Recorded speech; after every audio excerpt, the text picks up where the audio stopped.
Hello dear learners, let's continue. In the previous session, we have looked at the important definition or very basic understanding of the aspect of accountability, and we have talked about the three important ways to look at the aspect of accountability in terms of transparency, responsibility and responsiveness. And in the previous session, I have also started talking about the importance of accountability in connection with its effectiveness for democracy, efficiency and effectiveness of the organization and for steering the society, right? Now, I already talked about the impact of importance of accountability in terms of effective democracy, in terms of ensuring government being transparent in their actions, and of course the open for public scrutiny. Also essential for monitoring the executive and executive power and bureaucracy, right? Also in terms of effective democracy, if you look at this particular aspect of accountability, it requires that the people who are working in the top level in the public sector organization, they value responsibility and transparency. So let's say if there are no accountability mechanisms, there are no checks and balances, then there can be certain situation can go wrong and out of hand, because there will be no control on the way they are going to function. So the importance of accountability is it ensures that the people who are working in the public sector organization, they remain responsible and transparent in their actions, right? Now, second is accountability importance in terms of ensuring efficiency and effectiveness of the organization, right? Now, accountability, if you look at, it provides feedback for improving public service delivery. So when somebody asks questions, it's not about only questioning, it's also about giving feedback to the policy design and how these policies are implemented. So accountability is not only about, we should not look at the accountability in terms of punishment. We should look at it in the aspect of bringing continuous improvement in the actions of the government, or when I'm saying action of the government, is taking about how public policy and implementations can be made more effective, right? And when this feedback is there from the society, the people at large, so it can go in a bigger way in terms of improvement, right? So it provides feedback, accountability mechanisms for improving the public service delivery.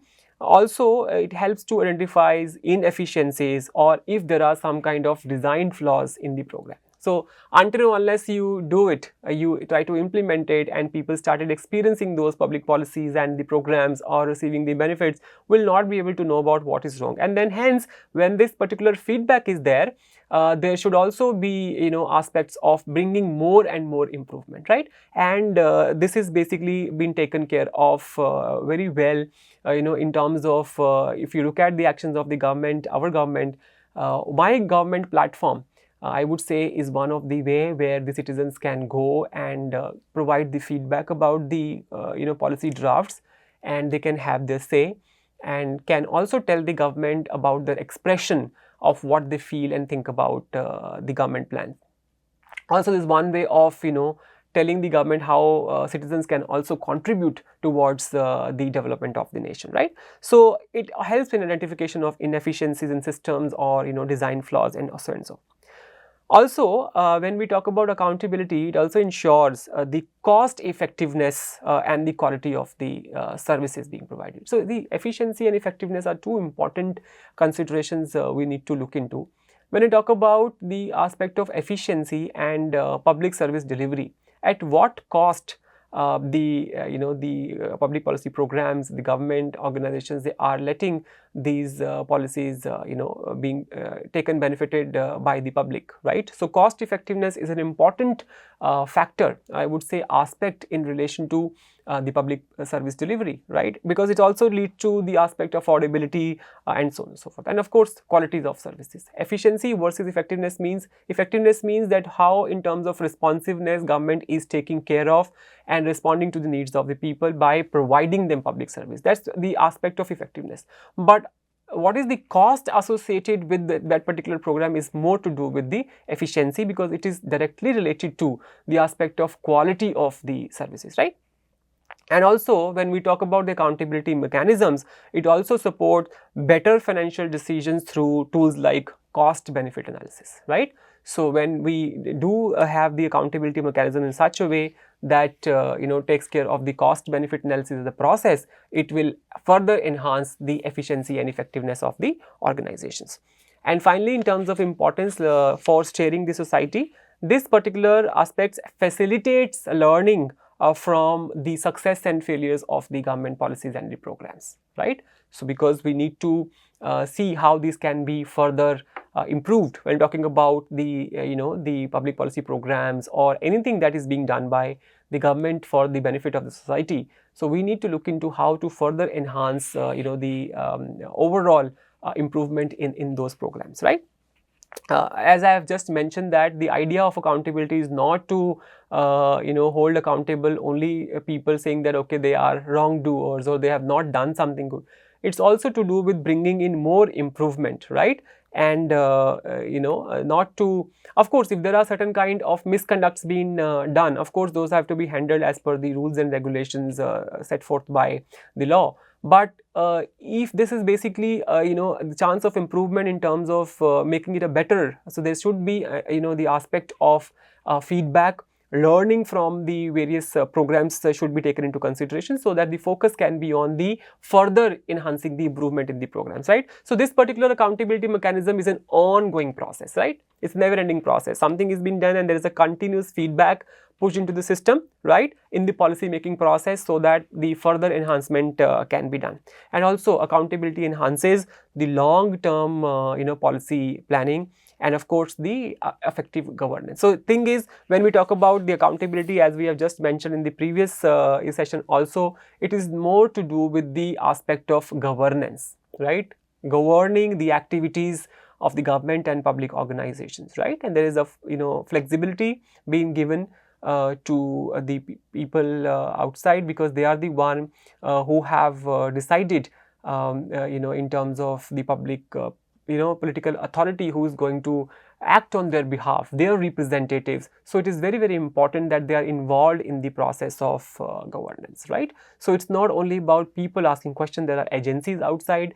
There are many people who are asking information from the government, being it media, interest groups, NGOs, people at large, and various other government agencies, right? So with this, we have just talked about very basic meaning of accountability, and some of the ways to look at the accountability, and of course the importance of accountability. Now let's look at accountability to whom. When we talk about accountability, when we talk about accountability systems, right, who is accountable to whom? That's what we need to look into. Now when we talk about the democratic systems as ours, the public officials, public employees, they actually face multiple sources of accountability. Many people, they are asking about the actions, how they are doing the activities, what kind of things they are doing, in terms of budget use, resource use, allocation, how they are optimally utilizing resources, what are the benefits, what are the success or the failure rates, so many things, right? So it actually creates the complex relationships, right? Now public managers and employees, they are accountable to different sources of legitimate authority, and these broadly classified into intra-organizational and extra-organizational accountability. Please refer to the sources mentioned here at number 1 and 2 to look into more details about it. First of all, let's look at the aspect of intra-organizational accountability for that matter. Now when we talk about the intra-organizational accountability, this refers to the accountability within the organizational hierarchy, because the word here is intra-organizational. So it is basically the accountability within organizational hierarchy. I will discuss about it with an example also. When we talk about intra-organizational accountability, we are talking about the within organizational hierarchy. Now example is when the subordinates in one particular organization, right, they are accountable to their superior in the hierarchy. Well, in simple hierarchy, if we look at, we'll say there are some people in the top of the organization, and then there are people working down in the hierarchy. a lot of departments and the units are working. If you look at this, and these boxes are basically units, I will say that these are basically departments and reporting to the top management, right? So when we say that the the people who are working down in the hierarchy, the lower levels, they are accountable to the people in the hierarchy up. So because there are certain kind of rules and regulations that have to be followed, right? There is a chain of command, and if you remember, we have discussed about this when we talked about in the module 2, when we talked about the administrative school of management thought, this unity of direction, chain of command, hierarchies to be followed. Why we are talking about this intra-organizational accountability? You see that there are organizational purposes that have to be achieved. There are goals that have to be achieved by the organization. So in that way, what is happening is, if the alignment is not there in terms of actions from top to down, and if something, if this accountability mechanism system is not there, ultimately what happens is the top official, whatever missions we have for the organization, they will not be in better alignment. So intra-organizational accountability also is to put in place to ensure that subordinates are accountable for their action to their superiors, because there should be some kind of alignment, right? Not only that, the superiors, at the top officials here, they are also accountable for their organization actions to the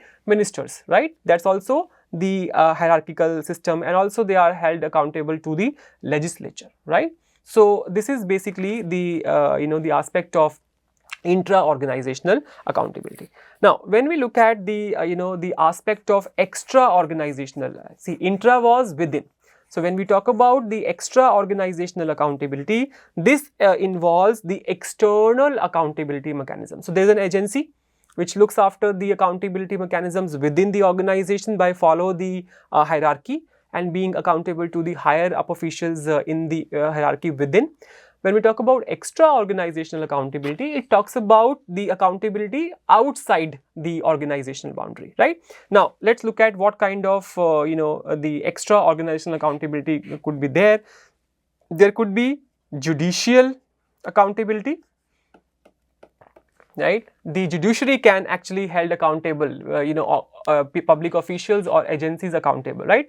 Public officials, for that matter, for example, can be sued for their actions which are considered unlawful, right? So this is the external extra-organizational accountability. So this is the way to control the functioning of the organization, right? Then of course there is something to do with citizens accountability. Citizens are holding organizations and officials accountable, because the citizens, they ask for what? They ask for transparency through mechanism like I've talked about already, right to information act. We will talk about in detail about when we talk about role of civil society, but example of this is in terms of citizens accountability, RTI, citizen charter, and so forth. Okay. Then comes the third one is about media accountability. Now, media accountability, the media plays a key role, in what, whenever something goes wrong, they are the ones to report, or will say expose or cover what has happened, right? And of course, then holding the public organization accountable. So that's another mechanism which also put a tap on, so that the public officials, they remain responsible and transparent in their actions, right? Then comes the, another way of look at is the people's movements.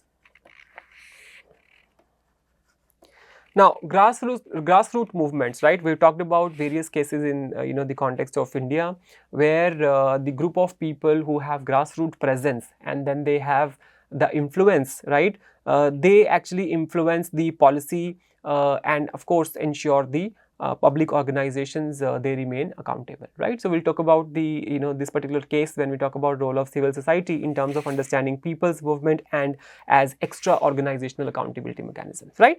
Now, why we are talking about these mechanisms in terms of accountability as intra-organizational or extra-organizational, because these mechanisms, they actually work together, to do what? To ensure that the public organization and government, they are more transparent, they are responsive, and of course just in their actions in terms of public interest and the welfare of the community, right? Now, with this we understand that what is the meaning of accountability in that way, and what are the various ways to look at accountability in that particular sense, so that we now are very clear about why we are talking about the aspects of accountability and control, in the public sector organization. Now, with this particular basic understanding, now when we are set to now understand accountability in little more refined way from the literature and different ways of, different types of accountability frameworks, and we'll look into various Indian examples also. So let's continue. See, accountability, as I've just mentioned, is a widely used conceptualization by various researchers. Various researchers have tried to explain the various aspects of accountability with the various conceptualization. Now, if you look at the reference number 2 here mentioned at the source slide, Perez Durin 2023, 25 years of accountability research in public administration, authorship, themes, methods, and future trends. So this one will be, your one, paper which you can look at to look at the overall literature in the area of accountability. And of course, people, especially people who are working, are interested in the area of accountability as per their research area. So this paper, and of course they are looking into the accountability as their research theme. This paper is a very comprehensive paper which is published in 2023 in the Journal of International Review of Administrative Sciences. I have given the source here, a very comprehensive paper. So this particular content is largely built from the various papers which I have written on the slide here. But I'm trying to suggest to you that if you want to understand a little more about comprehensively about the accountability as a mechanism, please refer to this paper. And of course, others are also important, but this is more of a comprehensive because it tries to trace the research in the last 25 years. Now, let's look at accountability as how it is being defined in the Perez Duran paper. It says that it's basically a social relationships between actors called as account givers. These are the terms being used in the paper, and forums, account holders, right? These are account givers and account holders. Now, who are these actors? Who inform and justify their conduct. We're talking about in terms of government and public organizations, right? You can say government or public organizations, right? Somebody who are, following some kind of activities, taking some kind of actions, taking decisions, public policy, program, and they are to inform and justify their conduct, right? Now, who are these forums according to this particular aspect? Those who evaluate and sanction the conduct. People who are maybe within and outside. We talk about intra and extra. So forums could be the people who are evaluating and sanction the conduct of these actors, right? Now, two important dimensions to consider while examining accountability. It's a supply side accountability or demand side accountability. So when we talk about supply side accountability, this supply side means who is giving information in terms of informing and justify their conduct. It's a supply side. Basically, it focuses or centered around traditional government model. So, one way of telling, giving information, right? Another way of looking at is the demand side of accountability, which stresses upon the role of citizens and multiple forums. All these are being very well defined in the paper here. So, demand side accountability is demanded. Demanded from whom? The people outside. Role of citizens and multiple forums becomes very important in this, right?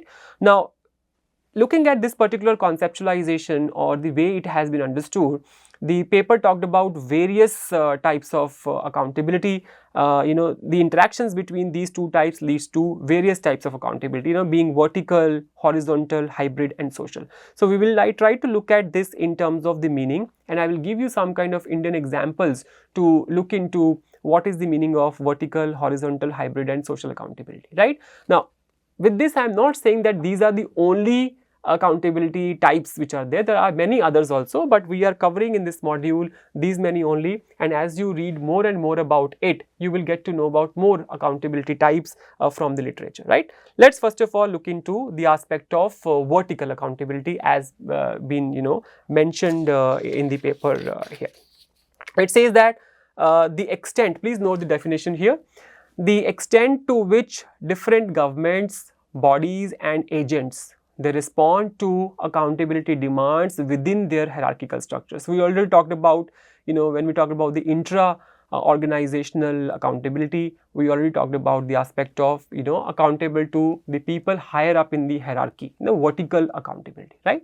What is happening is, in this particular case, the mechanism of hierarchical structures where lower level public officials or managers are accountable to the higher authority. Let's look at the examples of the vertical accountability from Panchayati Raj institutions, where local governance bodies are accountable to the state governments, because they are part of that particular government only. So their actions, whatever activities they are doing in terms of their institution functioning, they are held accountable by the state government, right? But how it is being done, how it can be done, this particular accountability can be exercised through audits.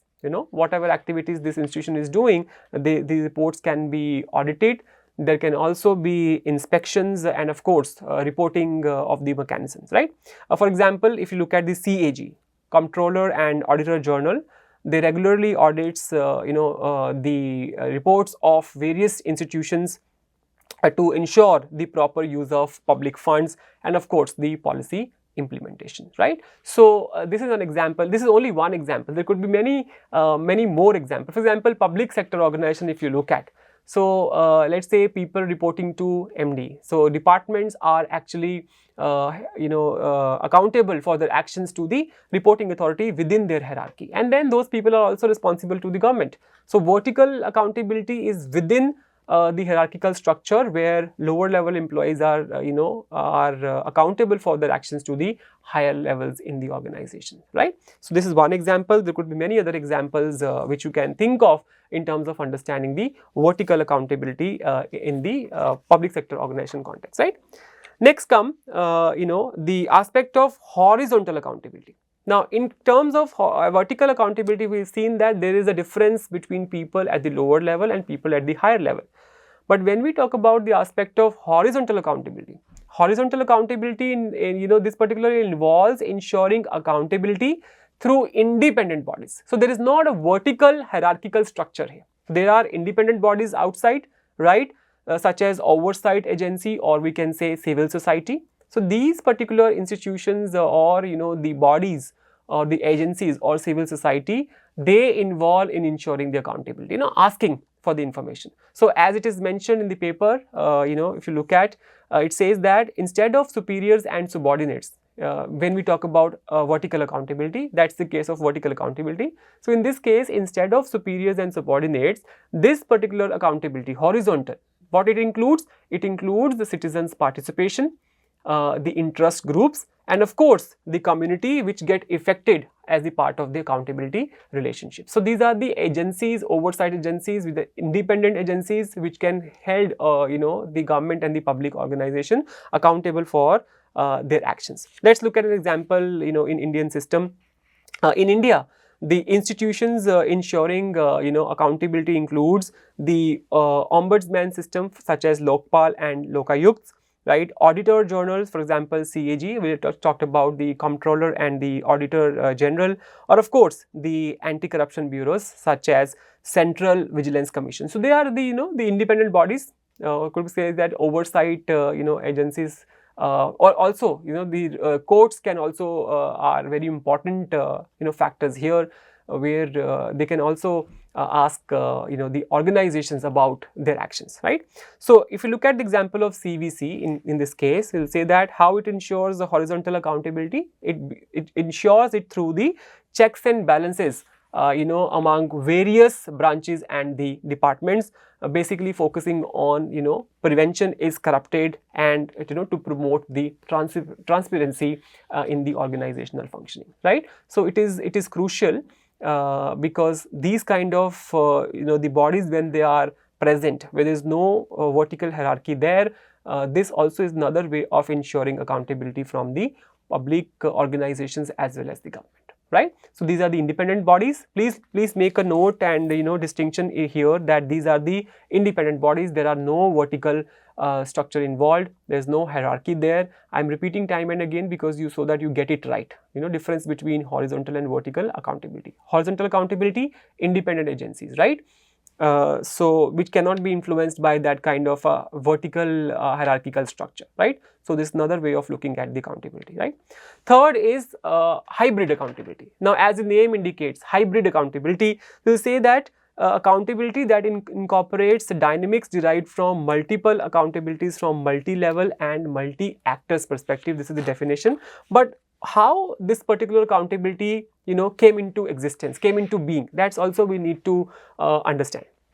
Now, if you look at the way the public policy programs and these policies are implemented, designed, lot of collaboration is happening between the different sectors, right? Public sector organization collaborating with the the private sector organization, with the NGOs, government forming relationship with the private sector and the NGOs in terms of the public sector service delivery, right? So in the context like these, when the public organization they collaborate, as I've just mentioned, with the NGOs to deliver services. Now, this particular arrangement, when multiple people at the multi-actors at the multi-level they come into the picture, it creates challenges, due to involvement of various stakeholders coming with a different perspective, right? Different motivations. For example, public sector organizations, they have different motivation. Private sectors, they have different motivations. So when they come together, how they form that kind of collaboration to ensure the public sector delivery. So there is always, the different perspective involved, right? So now this particular accountability, hybrid accountability, it is very significant in the collaborative efforts which involve multiple agencies and networks, right? Where responsibility of the government, private sector and NGOs, they intersect. Because they are involved, there is a partnership, they are in the collaborative effort where they are trying to ensure the public sector delivery. So in that case, what happen is accountability is to be ensured by multi-actors, right? So in this case, what happen is who is going to be held accountable for? There is involvement of public sector, there is involvement of government, there is involvement of private and NGO. Who is going to be held accountable? So each one of them will have responsibility, right? And it is not only that there are ways in which they are grouping, come together. There are partnership agreements, there are rules and regulations which they will decide before entering into collaboration. For example, how performance is to be evaluated, right? What are the mechanisms, how they are going to deal with the issues that it comes up. So accountability is to be ensured by the various actors involved, right? So it requires the coordination and of course shared responsibility among various stakeholders for effective accountability. So coordination is important in terms of hybrid accountability, and we are talking about this in terms of collaboration. When we talk about the module on NPM collaborative governance, I will then also highlight there the aspect of hybrid governance, right? So when multiple people are involved in ensuring the public sector service delivery, so accountability is ensured from the multiple actors there, right? I hope this particular aspect is clear to everyone. Last in this is basically social responsibility, accountability. Social accountability as a type of accountability. As the name indicates, social society. Citizens engagement, it is about citizens engagement through non-government organization in holding public officials accountable, right? Now, we talk about civil society. We are talking about social accountability, civil society. Now, civil society derives social accountability including citizens, NGOs, advocacy groups and the other social actors. Now, it is more of a, if you look at the bottom-up approach. People, they have, these groups, citizens and the people working at the grassroots level, they know what is happening in the lives of people at the ground level. This is basically a bottom up approach where these non-government actors, right, as NGOs or advocacy groups, they engage in oversight of public officials and organization to hold them accountable, basically in terms of putting pressure, in terms of passing on the perception of the society towards the government, what people want from the government. So this is one way of ensuring accountability from the government and public sector organization. So these actors, what they demand transparency, they demand responsiveness, and of course justification from the public institutions for their actions and decisions through civic engagement, right? So there can also be another way of looking at this type of accountability when people outside NGOs, the citizens or the advocacy groups, when they have the information with them about what is happening at the ground, they can again, this can also be one way of providing information to the government in terms of what public want, and the sense that accountability can also be ensured in that particular context, right? So with this, what happens is we are now done with the important definitions of accountability, and we talked about types of accountability, importance of accountability. What I'm going to do in the next session is to talk about one important accountability framework in the public sector, and we'll talk about various Indian case studies to understand that particularly accountability framework, to build further on the accountability mechanisms, right? So I'll stop here in this session. I will see you in the next sessions with the accountability in the public sector framework by Romzik and Dubnik.